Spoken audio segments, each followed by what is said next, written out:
Every time I watch this movie, I like it more. I remember watching Zootopia first a few years back, and I thought it was okay. It never seemed like anything super special to me. I felt like it was kind of overshadowed by several other big-budget animated films that came out in the same year. Like Storks, Sing, Kung Fu Panda 3, and I mean, come on, freaking Moana? And those were all good, but I think we can all agree that animation really peaked in 2016 with this movie. Anyway, like I was saying, I feel like this movie actually really balanced well a combination of a clever and fun kids' adventure while actually touching on some themes and humor that are more accessible to adults. It's such a strange dichotomy for directors and writers to wrestle with in the modern movie industry. They somehow need to make the kids love the movie, sing the songs, want the merch, but also somehow be mature enough and entertaining enough to make parents not go insane watching it for the 13th time in a row. You're welcome. And compelling enough that they're willing to spend far too much money on the junk for their kids. It's called a hustle, sweetheart. Now let me be clear, this movie is far from perfect. It's not anywhere close to the best Disney animation, but maybe one of the better films of 2016, though that really isn't saying much. I was really surprised at how high the ratings were on Rotten Tomatoes though, so maybe more people love this movie than I thought. I don't know, is it a beloved movie for you and your family? Drop me a comment. Either way, I just wanted to take a minute and appreciate how good this movie is and the good filmmaking that went into it. Also, as a side note, I use Disney Plus from some friends down under, and that means that when I search for Zootopia, I get Zootropolis. Does anyone know why they changed the name for international audiences? I'm far too lazy to look it up. Anyway, on with the video. Change starts with you.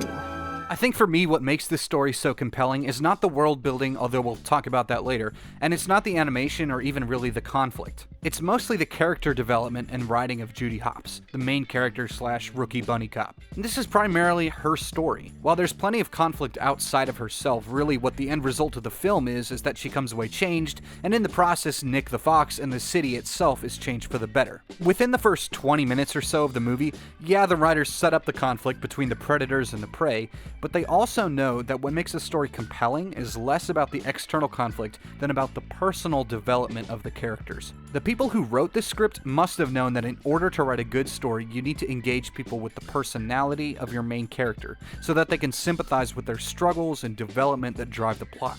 Instead of creating a character for a story, it feels like they created a story around the life of a character that the audience now cares about, and that is good writing. As with any good film, I care much more about the stakes for the characters as opposed to the stakes of the external world.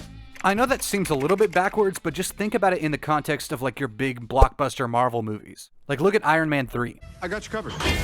There's a very present and real physical conflict in that movie with the extremist villains, but at the same time, it was more about the development of Iron Man and Tony Stark himself. And in the end, the destruction of all of his suits is kind of that redemption arc for him. So like when we get to the end of this movie and the new sheep mare thinks she's gonna win, frankly I care a lot less about the fate of Zootopia than I do about the lives of the two characters. Maybe I'm just heartless, but I don't really care about millions of animals that it would affect just these two. Also, from the very beginning of the movie, they do set up that tension between the predators and prey, like I said, but not in a forced way that just mindlessly drives the plot along. Instead, they use this little play at the very beginning that Judy stars in, and then the conflict with Gideon Grey to set up that tension and to make it so much more real for the audience. If they had just used some cute graphics about how the predators used to be savage or whatever, then jumped into the plot, it would have been so much less compelling. Using this introduction scene, though, we learn three major things about the plot of the movie. 1, the obvious tension between the predators and prey. 2, the existence of Zootopia and the morals that it was founded on. And 3, the distrust of foxes that Judy is inundated with. And it does all three of these important things in a very condensed way, saving time and at the same time teaching us about the character of Judy. There are so many little moments like this throughout the movie that expound on her character and make the audience like Judy.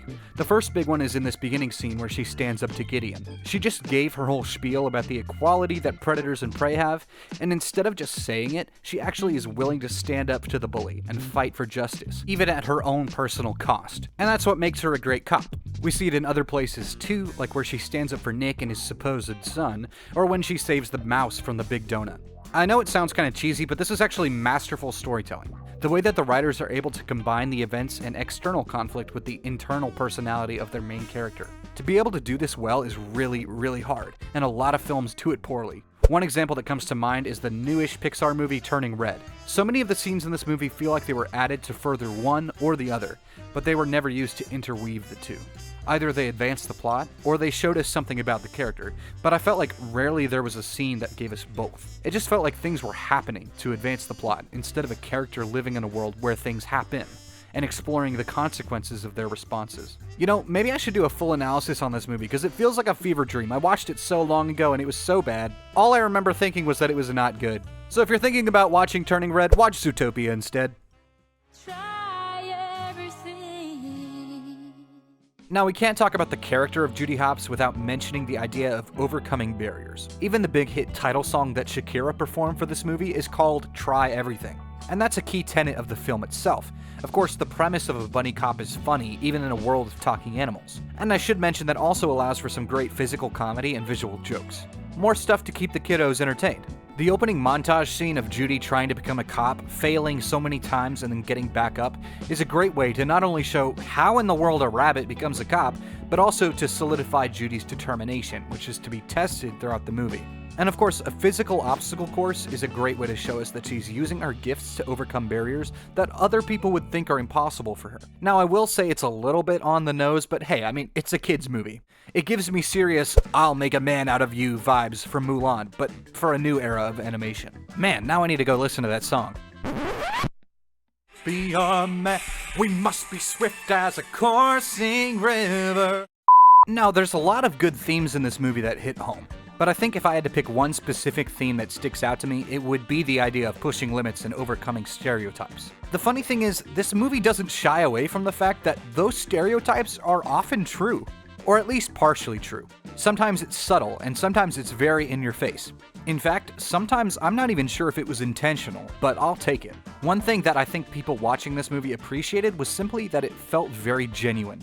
The people making and writing this movie didn't make the animals be something that they're not for the sake of social commentary. Like, yeah, sloths in real life are super slow and rabbits are super fast.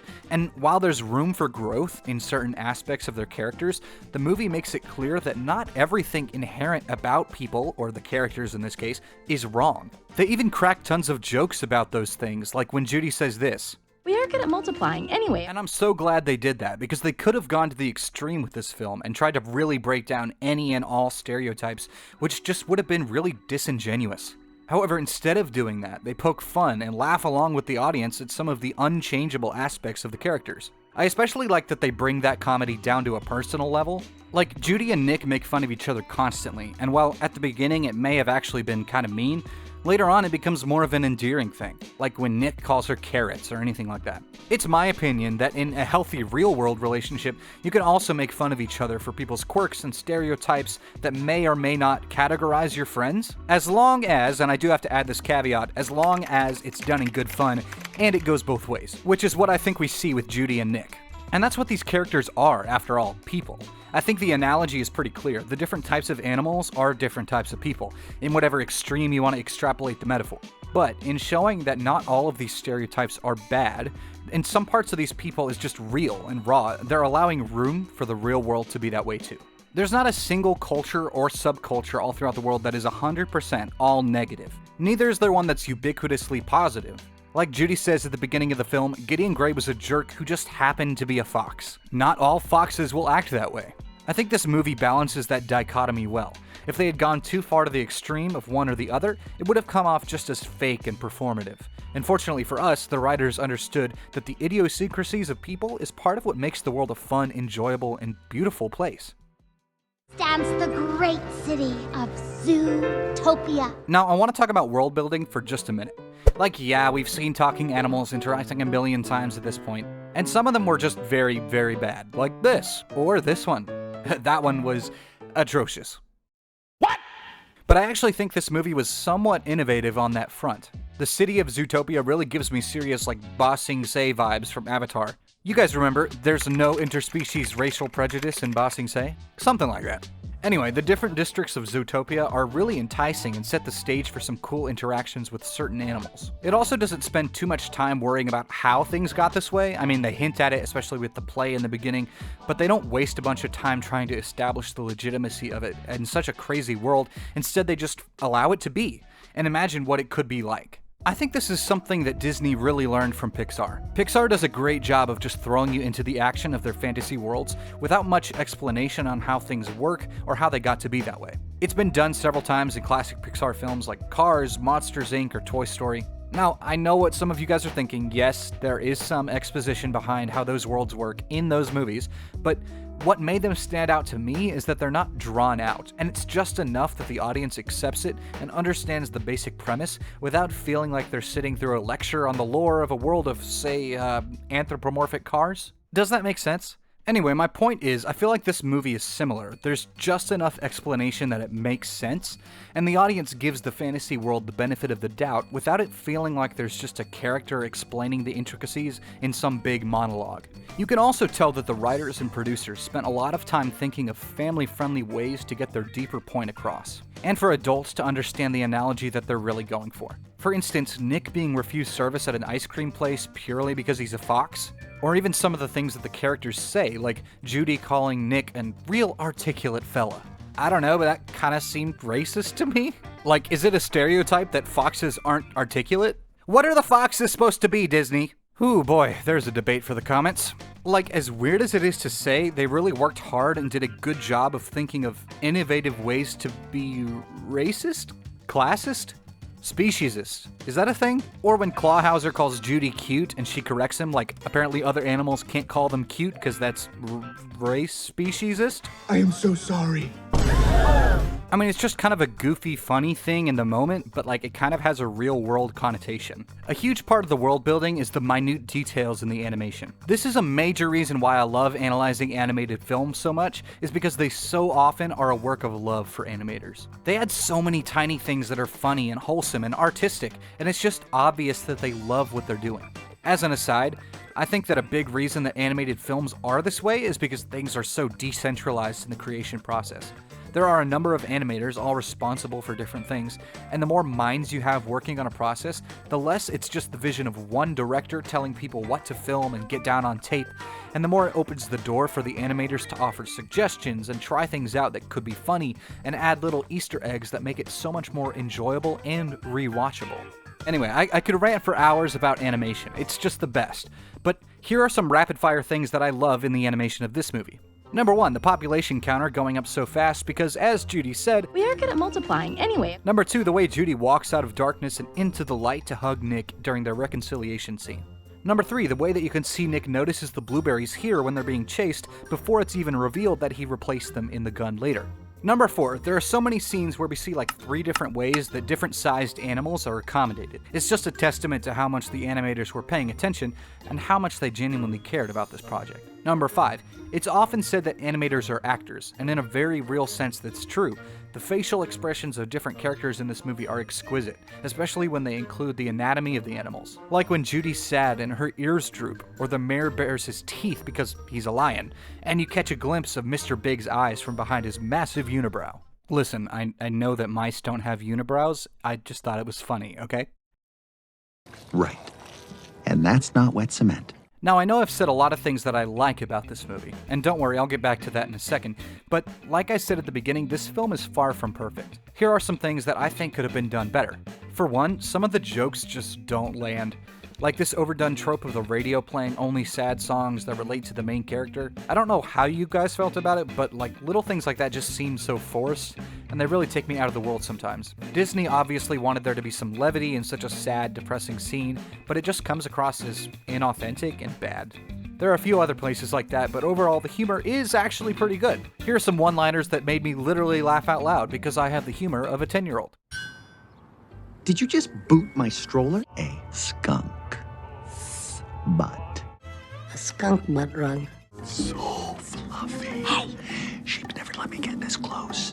Gary, quit it. You're gonna start a howl. I didn't start it. One big scene that I did not care for was this whole thing at the Naturalist Club. The thing is, well, for one, it's just kind of weird and nasty. Like, I know they don't actually show anything and they're animated animals, but the clues they get in figuring out the disappearing animals case could have been found in, like, any other scenario. Oh, make you want to kick a fat kid at Kmart, you know what I'm saying? There's really no point, and it feels weird to me to put a nudist club in a kids movie. Maybe I'm old-fashioned, who knows? But even more than that, why was Emmett Otterton there at all? He's supposed to be like a family man. A family otter?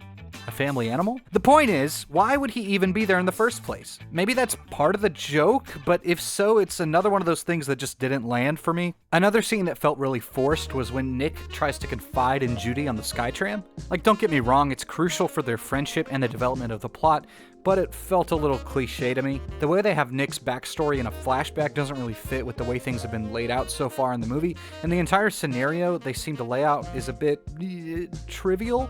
Is that the right word? Like, okay, you were treated poorly by one group of kids as a 10-year-old. You're an adult now. And of course, by no means am I trying to dismiss, like, genuine discrimination or trauma that kids have, if you want to take it to, like, the real-world extreme. Kids, don't be racist. It just feels like that one experience shouldn't be shaping his entire life at this point. Maybe that's just the cynic in me. Thanks, Mom. But just hear me when I say this, it feels like this is one of the few scenes in the movie where the writers wanted to get across their real-world analogy and social commentary more than they cared about good dialogue and plot. All that stuff is small, though, compared to the biggest downfall I think of this movie. In my opinion, the thing that has been the most unfortunate about this film has always been the second half. I always get bored literally right about the 1 hour mark. After all the missing animals are found, they've caught the mayor, who has been covering it all up, and yeah, the pace just takes a big hit.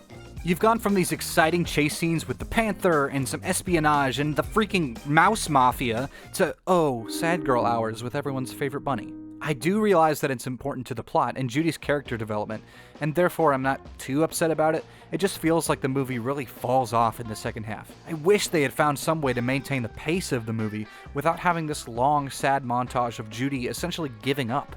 And on that note, this whole arc honestly just seems out of Judy's character. I do understand that she's sad and that she used her power in a way that ended up hurting the predator population. But instead of using that position that she worked so hard for and her newfound popularity on solving the case to go and turn things around, she just gives it up and goes home. That's nothing like the Judy that we learned about in the first half of the movie. That Judy would have hunkered down and gotten to work figuring out what was the cause and gone to make things right with Nick right away. Instead, it feels like they wanted to link that kind of behavior with an emotional valley for the audience, instead of staying true to the character. Does that make sense, or am I going crazy? Either way, as always, it's not without its own purpose. This does get her home to see Gideon Grey again. And perhaps more importantly for the plot, the whole idea of the night howlers being the plant and not the wolves is uncovered to help solve the mystery. She also gets to see that she's made a difference in her own parents' lives and perspective, and therefore we come full circle in that. So there is a particular beauty that I can appreciate about the way they scripted it, though I'll still maintain that it's a very extreme tonal shift between the first and second half. Fear always works. Listen, the soundtrack to this movie is actually really well done. And of course it is. I mean, it's done by Michael Giacchino. Giacchino? I don't know how you say his name. Somebody tell me in the comments. I'm gonna say Giacchino for now. Though I should say, aside from the big Shakira number, it doesn't really have a theme that gets stuck in your head. So I guess that is the theme. Most of the soundtrack isn't nearly as iconic as some of Giacchino's other stuff, like some classic Pixar movies, Up, Ratatouille, and come on, freaking The Incredibles. That stuff slaps, and he knows it. He knew what he was doing, that little sly fox.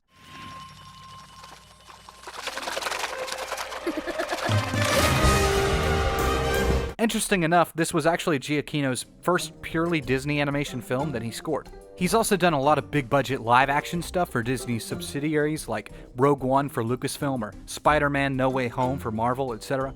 But I feel like what we've seen from him is that he really hits his composing stride in these one-off animated feature films. So hopefully he'll do more in the future. One of the things that really sets this movie apart from other animated films is just the mystery element. There's plenty of other tense moments and even creepy moments in other big animated films, like, again, in The Incredibles. Thanks again, Michael. But this one really leans into that the most of any that I can think of. There's an entire half-hour segment of Judy and Nick running around in the dark trying to solve the mystery of the Night Howlers. The thing I have thought about a lot is the twist villain. I have to admit I was never a huge fan of the way they did this twist. Not because it ended up being the sheep, I think it should have been the sheep, Dare I say it had to be the sheep, but it just feels so out of the blue. There's really no hinting at all throughout the first half of the movie that the sheep is the one behind the whole thing. They do a great job of leading the audience to believe that Mayor Lionheart is the culprit, but he's really just a big stressed jerk. I wish they could have included a couple instances in the first half where the sheep was not all perky and sweet, maybe specifically toward a predator. That way we could have seen some of that build up instead of just dumping the entire twist on the audience in the last 10 seconds of the film. Maybe that's a nitpicky thing, but it kind of annoys me. However, I know that the sheep isn't really the main point, again. The sheep is just kind of a stand-in for a deeper socio-political commentary. Wow, I never thought those words would come out of my mouth. Dude, like, can we talk about, like, the political and economic state of the world right now? But going along with that again, the main denouement of the film is that the relationship of Nick and Judy is restored and that the systemic discrimination is brought down. That's what makes it so appealing to the parents, and the kiddos get to have some funny haha moments along the way. Well guys, thank you so much for sticking around to hear me ramble about this movie. If you want more content like this, make sure to like the video, subscribe, and drop me a comment on what I should talk about next. I'm trying to hit 10K subs on the channel before I graduate college. Can't be that hard, right? Well, thanks again, guys. I can't wait to talk to you in the next video. Later. This guy's got us scared to death. Hope he doesn't see right through me. Now I really wish that I knew how to swim. Be a man. We must be swift as a coursing river, with all the force of a great typhoon, with all the strength of a raging fire, mysterious as the dark side of the moon.